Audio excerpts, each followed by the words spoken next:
Okay, well, all it says on the sheet here is AI stuff with Oliver. Oliver, you've been tracking the progress of artificial intelligence, machine learning, productivity tools, all manner of stuff in that particular space. And you seem to be quite excited about the latest developments, right? Yeah, well, I just wanted to really highlight one thing in particular here because there are so many things to talk about. But the last time I talked extensively about AI on the channel was almost 2 years ago in March of 2023. That's the last time I did a big video on it. And that's sort of for good reason because there have been really impressive scaling across a lot of domains, like video generation and music generation and all kinds of interesting applications and world generation and so many interesting things. But the actual progress in large language models has been pretty stagnant. Like for a long time, basically progress has been at or around GPT-4 level, which was a model released in 2023. And a lot of models have come since then and have kind of hit that level, but haven't gone a ton beyond it.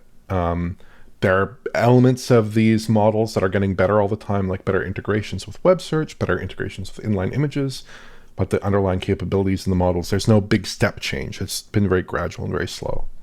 There was some debate even if LM progress was going to stop potentially, because you have basically current models are trained on the entire internet. There's no more data. There's no more real world data to use.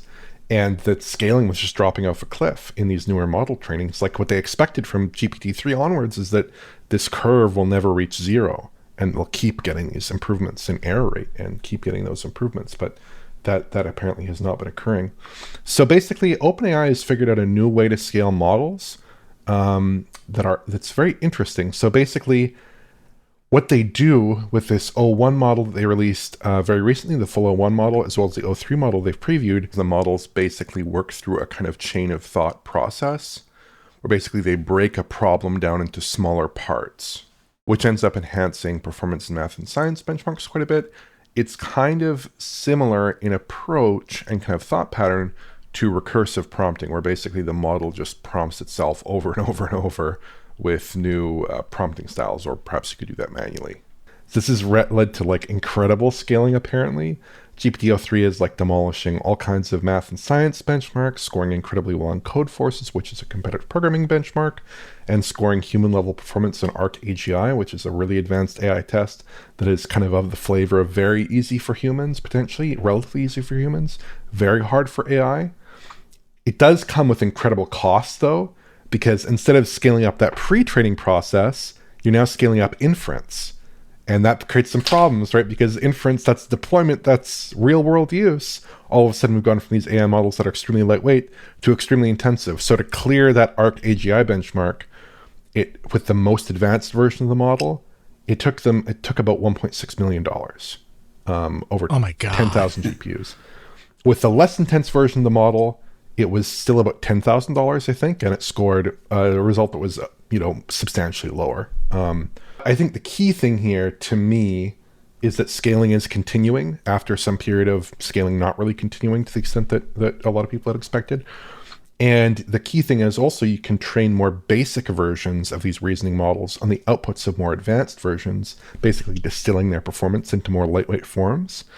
And that's because, in particular, these models, they don't involve an intense pre-training process, so you can iterate on them relatively quickly because they're using smaller models that don't take a ton of resources as far as we're aware to train.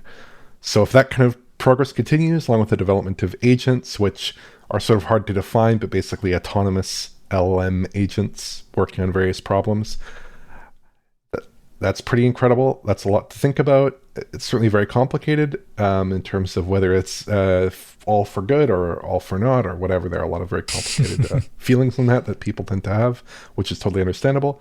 But it's a really gargantuan achievement. Like, just to opine here for a minute, like in 2021, when OpenAI opened up GPT-3 for research use, I was blown away by it. Like, it was so wonderful. And at that time, there was no real discourse around AI models. They were not really popular. No people, like, I'd heard of the GPT series, but they weren't anything. And to me, just the idea that you could put text into a computer and have it complete that text, or even have it respond to queries, was incredible. And it could be like funny, interesting, talk to you in amusing ways. Like, it was a more creative model that was less constrained than some of these models subsequent to that. So you kind of wonder at that point, okay, if this is GPT-3, what does GPT-4 look like? And what does the model after that look like?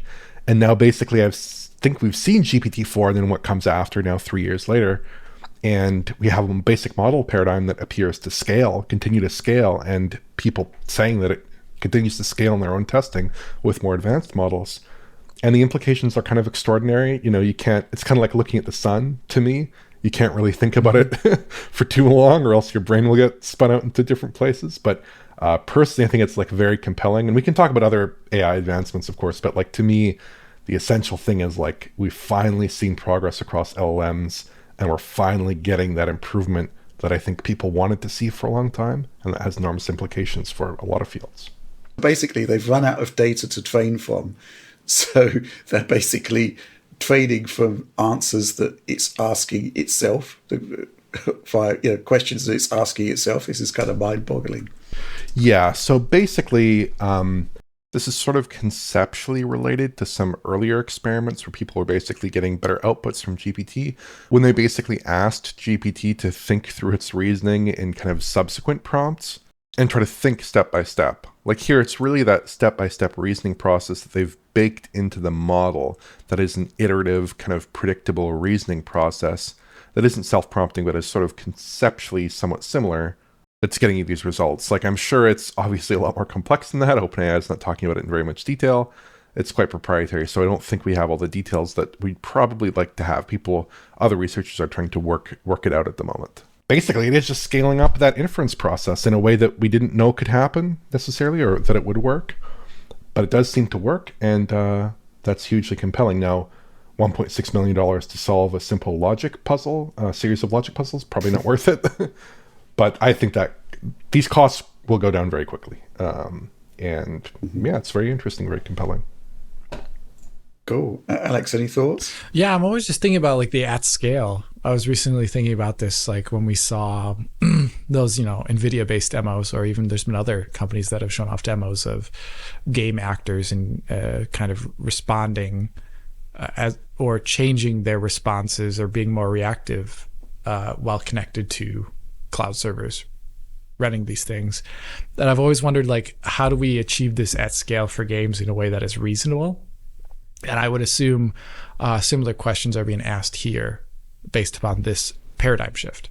How do we actually deploy this in a way that is cost effective? And I think that's the optimization that's going to take place at some point in the future, beyond just having more GPUs and using more energy. So I'm still very curious about how we solve that problem as a society that has nothing to do with usual DF stuff. But I'm still very interested in that. Yeah, I'd actually say here that's an interesting point you bring up, because the cost of this model is like extraordinary. But the cost of like pretty competitive models that are still very good, like GPT-4o, the various Claude 3.5 models, different models like that, various Gemini models, they're really crashing. So like at the start of this year, you might have been spending $30 per million tokens for something like GPT-4. Now you're talking about like $2.50 for a model like GPT-4o, or even a lot cheaper than that with some other models, including the very impressive DeepSeek V3, which just came out, a new Chinese model that only cost like $5 million to train, which is pretty interesting. So like the prices are crashing enormously quickly. If you wanted to do most applications with any kind of a game focus, certainly conversational NPCs, that's stuff that like really you could do with a local model that only consume like 2 gigabytes at the moment, because people are getting so efficient at compressing these models down, or some API call that is like trivially expensive that maybe you wouldn't want to pay that cost for the lifetime of your product without some input from the user, but it would not be a very high cost there. But to your point, like I'm very greedy. I'll admit I'm very, very greedy about this stuff. I'm still kind of waiting for that like GPT-3 moment for games, because like there's some sense that machine learning has been used in very interesting ways, but to do very task-specific problems like image upscaling, like muscle simulations, things like that. But I'm kind of looking for something that's completely transformative. I don't know that we'll get it anytime soon, but I'm still looking for that. Like changes how we think about game and game graphics in the same way that large language models, to me, completely changed the conversation around what a computer could do and what they're capable of. Now this is this new capability that we previously didn't know and was in the realm of sci-fi. Now we have it, or at least to some extent we have it. That's kind of arguable, but it's like very compelling and interesting. But to me, like really something on the rendering side that is going to totally transform the output, maybe something that takes that final frame as an input and outputs something really that's more detailed or has better lighting, things like that. I'm certainly very interested in that. But there are a lot of recent gaming applications, like there have been attempts to basically hallucinate an entire game, or attempts with various models to hallucinate an entire game, which you've seen with Minecraft and Doom. There's also this incredible project from Google DeepMind, where you can basically hallucinate a playable interactive world prototype that maintains coherency for like 20 or 30 seconds, maybe a minute. Very interesting, where you can kind of prototype things and explore different virtual worlds, but only for a brief period before it starts to fall apart, unfortunately. And then, of course, a lot of stuff with generative AI NPCs, where like I think all the technologies are there for that at the moment. It's just a question of integrating that into games in a way that players would find compelling, and in a way that's that's compatible with game development timelines, because I'm sure people are working on projects like that, but games take 3, 4 years, 5 years to make potentially. So yeah, it takes a while.